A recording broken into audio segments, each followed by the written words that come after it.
Yes, welcome my dear students. एक बार आपका फिर से स्वागत है हमारे सेशन में। ठीक, कक्षा 11 जीव विज्ञान अध्याय हम लोग 4 डिस्कस करते हैं, प्राणी जगत। और प्राणी जगत में हम लोगों ने जो है इसके हेलमिनथीज तक कर लिया था, और आज हम डिस्कस करेंगे आर्थ्रोपोडा। तो सबसे पहले एक मोटिवेशन लाइन, उसके बाद आगे बढ़ते हैं। सपना हमेशा बड़े से बड़ा देखो दोस्तों, चांद नहीं मिला तो क्या, आसमान तक तो पहुंचोगे। कहने का मतलब यदि कुछ आप बड़ा करने की ठान लेते हो तो मैक्सिमम अगर आपके एफर्ट सही है तो आप पहुंच जाओगे मंजिल तक ज़रूर ही। अगर मंजिल तक नहीं अगर पहुंचोगे तो आपको जो रास्ते में जो भी दिक्कत हुई, आपको तजुर्बा तो कम से कम हो ही जाएगा।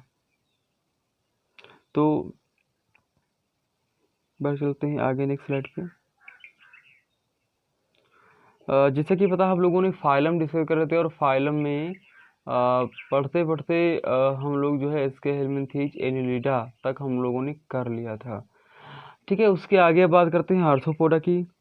देखिए, आर्थ्रोपोडा जो है सबसे सभी फाइलमों में से सबसे बड़ा फाइलम आर्थ्रोपोडा है, संघ है।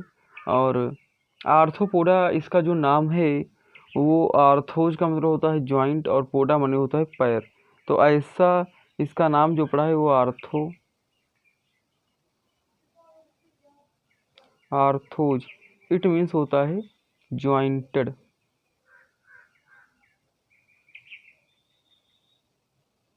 और जो पोडा शब्द होता है पोडास, इस पोडास का मतलब होता है फीट। यानी ऐसे जीव जिनमें ज्वाइंटेड फीट पाए जाते हैं उन्हीं का नाम पड़ा है आर्थ्रोपोडा। तो आर्थ्रोपोडा प्राणी जगत का सबसे बड़ा संघ है, जिसमें कीट भी सम्मिलित हैं। लगभग 2/3 जात पृथ्वी पर आर्थ्रोपोडा ही हैं। इसमें अंग तंत्र स्तर का शरीर संगठन होता है, यानी ये जो organ system level of body और ऑर्गेनाइजेशन होता है, तथा ये द्विपार्श्व सम्मित होते हैं और ट्रिप्लोब्लास्टिक होते हैं। इसमें जो सीलोमेटिक होते हैं। आर्थ्रोपोड का जो शरीर होता है वो इनमें एक बाह्य कंकाल पाया जाता है जो काइटिन का बना हुआ होता है, और इनका शरीर ढका हुआ होता है। शरीर जो इनका है वो सिर, वक्ष और उदर, यानी जो सिर हेड, और इनका जो वो हेड और ट्रक और टेल में बटा हुआ होता है। यहाँ पे हेड मतलब हेड तो हो गया, फिर वक्ष को थोरैक्स भी बोलते हैं। तो हेड, थोरैक्स और टेल में, हालांकि उदर वो है तो उदर को मतलब एब्डोमेन। तो यानी कि अगर सही से हम बात करें तो इनका जो शरीर होता है वो हेड, थोरैक्स और एब्डोमेन में बटा हुआ होता है। एब्डोमेन माने उदर इसको बोलते हैं, उसमें ये बटा हुआ होता है। और आप देखो यहाँ पे लिखा हुआ है जो आर्थोस होते हैं, आर्थोज का मतलब होता है संध यानी ज्वाइंटेड, और पोडा मतलब होता है उपांग। तो मतलब इसमें संध युक्त उपांग पाए जाते हैं, इस वजह से इसका नाम जो है वो आर्थ्रोपोडा पड़ा है। श्वसन जो होता है, श्वसन अंग के लिए इसमें क्लोम होते हैं, और क्लोम जो होते हैं वो पुष्ट क्लोम होते हैं। देखो, आप लोगों ने मछलियों में क्लोम पढ़े होंगे, गिल्स वगैरह होते हैं, तो वहीं से मतलब श्वसन की प्रक्रिया धीरे धीरे जो है डेवलपमेंट की कैटेगरी में आने लगी है। श्वसनिकाओं के द्वारा इसमें होता है। मतलब कुछ में जो होते हैं, एक मिनट, कुछ में जो होते हैं वो पुष्ट क्लोम होते हैं, कुछ में पुष्ट फुम्फस होते हैं, यानी लंग्स के टाइप के, पर नॉट एक्चुअली लंग्स। और कुछ में होते हैं श्वसनिकाओं के द्वारा भी होता है। पारसंचरण तंत्र इसमें खुला हुआ होता है। संवेदी अंग जैसे स्तरंगिकाएं, नेत्र, ये सामान्य और संयुक्त भी होते हैं। मतलब कुछ में नॉर्मल होते हैं और कुछ में कंपाउंड आई होती हैं। संतुलन के लिए इसमें स्टेटोसिस्ट होती है, और तो उत्सर्जन इसमें मैल्फिकी नलिकाओं के द्वारा होता है। नर और मादा की अगर बात करें तो ये सेपरेट होते हैं, और अधिकांश प्राणी जो होते हैं वो अंडप्रजक होते हैं, यानी अंडे देते हैं। परिवर्धन की बात करें तो इसमें प्रत्यक्ष लार्वा अवस्था द्वारा अप्रत्यक्ष होता है। आर्थिक रूप से महत्वपूर्ण कीट जैसे एपिस इंडिका, जिसको मधुमक्खी कहते हैं, एपिस इंडिका यानी मधुमक्खी, बॉम्बेक्स मोराई जिसको हम रेशम का कीड़ा कहते हैं, लेसिफर जिसे लद्दाख मतलब लद्दाख नहीं सॉरी लाख उसको प्राप्त होता है। रोगवाहक कीट जो होते हैं मतलब जो रोग फैलाते हैं जीवों में वो होते हैं।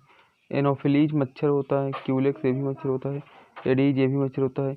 यूथ पीड़क टिड्डी जैसे लोकोस्ट, और जीवित जीवात्म जैसे लिमुलस, राज करकट किंग केव आदि ये सारे जीव इसमें आते हैं। तो यहाँ पे ये ग्रॉसहोपर है, यहाँ पे बटरफ्लाई है। ये बटरफ्लाई और ग्रॉसहोपर ये भी आपके आर्थ्रोपोडा के अंतर्गत आने वाले जीव होते हैं। अभी आपने हाल फिलहाल में एक खबर सुनी होगी कि जो टिड्डी हैं उनकी संख्या जो अचानक से बढ़ गई है। तो ये ग्रॉसहोपर है, टिड्डी है, और ये आपकी बटरफ्लाई है। ये दोनों ही जीव किसमें आते हैं? आर्थ्रोपोडा में आते हैं। और यहाँ पे ये आपका स्कॉर्पियन है यानी बिच्छू है, और ये झींगा मछली, हाँ ये आपकी झींगा मछली है। ये स्कॉर्पियन बिच्छू है और ये आपकी झींगा मछली है। प्रॉन इसको बोलते हैं, प्रॉन। और ये आपका स्कॉर्पियन है, इसका भी कुछ शायद नाम होता है, जूलॉजिकल नाम एक्चुअली हमको नहीं पता है, पर स्कॉर्पियन बिच्छू कहते हैं। अब बात करते हैं संघ मोलस्का। ये दूसरे नंबर का सबसे बड़ा जीव है, और ये प्राणी जो होते हैं वो स्थलीय और जलीय दोनों प्रकार के जो है वाटर में रह लेते हैं। जल और स्थल दोनों पर ये जीव पाए जाते हैं। लवणी और अलवणी जल में भी पाए जाते हैं।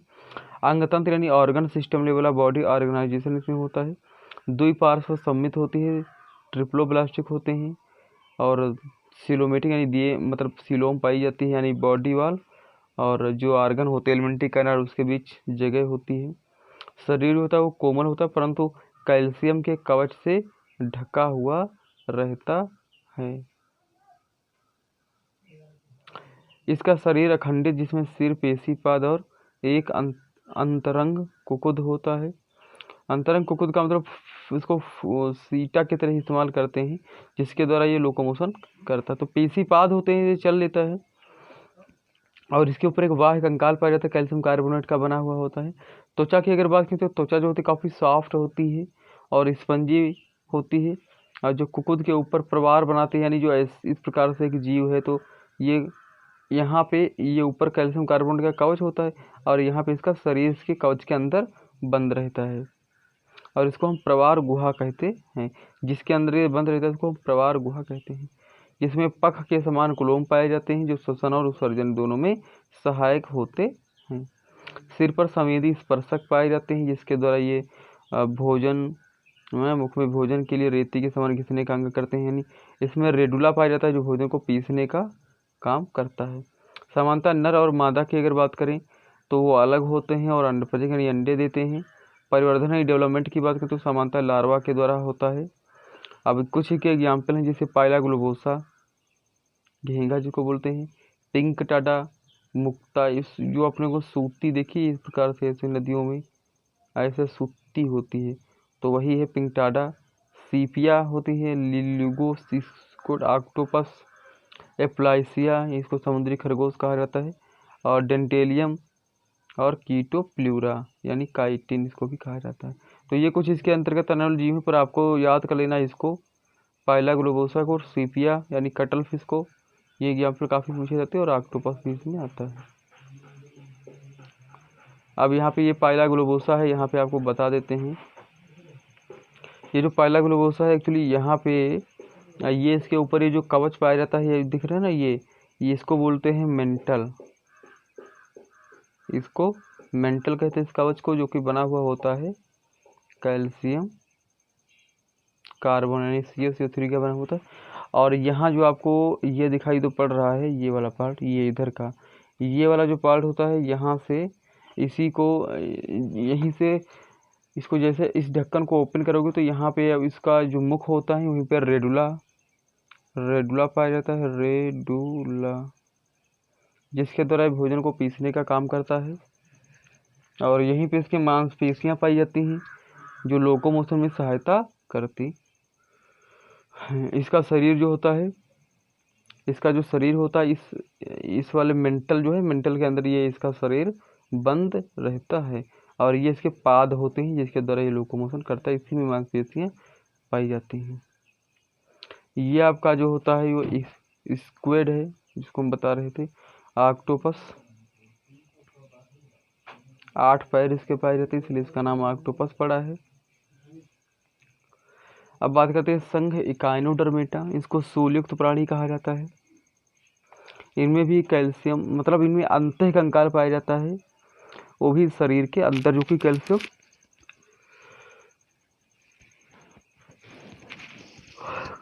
युक्त होता है, तो इसलिए इसका नाम भी पड़ा है इकाइनोडर्मेटा। इसका मतलब होता है सूलयुक्त शरीर। तो इस संघ के प्राणियों में कैल्शियम युक्त अंतः कंकाल पाया जाता है, इसलिए इसका नाम इकाइनोडर्मेटा यानी सूलयुक्त शरीर है। सभी समुद्रवासी हैं, यानी कोई भी धरातल पे आपको नहीं मिलेगा। अंग तंत्र यानी organ system level of body organisation होता है। वयस्क जो होता है वो इकाइनोडर्म आर्य रूप से समित होता है, यानी जो वयस्क की अगर बात करें तो उसको आप रेडियली सिमेट्रिकल होता है, जबकि लार्वा जो होता है वो द्विपार्श्व समित होता है। ये सब ट्रिप्लोब्लास्टिक होते हैं, समय सीलोम पाई जाती है। और पाचन तंत्र की बात करें तो पूरा कंप्लीट होता है और समानता मुख आधार तल पर होता है और मल द्वार जो होता है वो पृष्ठ तल पर होता है, यानी आगे की तरफ, यानी वेंट्रल साइड की तरफ मुख होता है और डोर्सल साइड की तरफ जो होता है वो एनस वाला पार्ट होता है। जल संवहन तंत्र इस संघ की विशिष्टता, यानी इसमें जो वाटर वेस्कुलर सिस्टम है वो इसमें काफ़ी अच्छा होता है और इसकी खास तौर से इसकी कैरेक्टरिस्टिक फीचर भी है। कौन? वाटर वेस्कुलर सिस्टम जो है इसकी कैरेक्टरिस्टिक फीचर माना जाता है। इस संघ की विशिष्टता है और जो चलन यानी गमन तथा भोजन पकड़ने में और शोषण करने में भी सहायक होता है। स्पष्ट उत्सर्जन तंत्र का अभाव होता है, यानी इसमें कोई उत्सर्जन तंत्र नहीं होता, नर और मादा पृथक होते हैं, यानी जो एक्सक्रीटरी सिस्टम है वो स्पष्ट नहीं होता है। लैंगिक जनन भी इसमें पाया जाता है। निषेचन सामान्य रूप से बाह्य होता है, यानी जो होते हैं गैमीट वो जल में जो है डाल दिए जाते हैं और वहीं पे फर्टिलाइजेशन हो जाता है।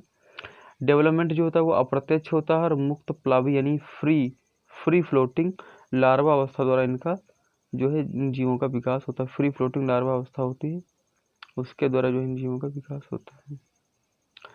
उदाहरण के अगर तौर पे बात करें तो स्टेरियस, जिसको हम स्टारफिश यानी तारा मीन यानी तारा मछली भी कहते हैं, स्टेरियस उसका एक नाम होता है।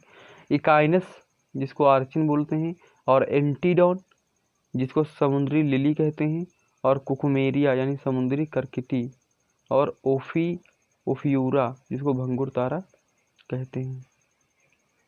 ये आपकी स्टेरियस है।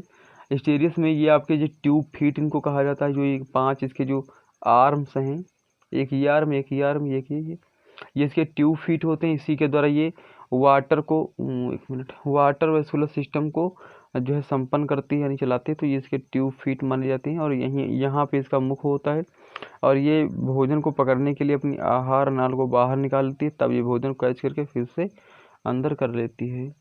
तो ये आपकी स्टेरियस है और ये आपका एंटीडॉन है।